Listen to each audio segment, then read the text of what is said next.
హైదరాబాద్ లో మరోసారి ఈడీ దాడులు కలకలం రేపుతున్నాయి. నగరంలోని 15 ప్రాంతాల్లో ఎన్ఫోర్స్మెంట్ డైరెక్టరేట్ శుక్రవారం ఉదయం సోదాలు నిర్వహించింది. మంత్రి పొంగులేటి శ్రీనివాసరెడ్డి నివాసాలపై సోదాలు చేసినట్టు తెలుస్తోంది.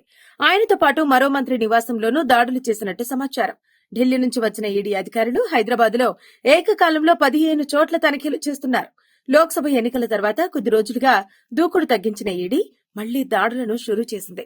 రేవంత్ రెడ్డి కేబినెట్ లోని 2 మంత్రులను ఈడీ టార్గెట్ చేసినట్టు తెలుస్తోంది. తమకు అందిన సమాచారం మేరకే ఈడీ దాడులు నిర్వహిస్తున్నట్టు సమాచారం.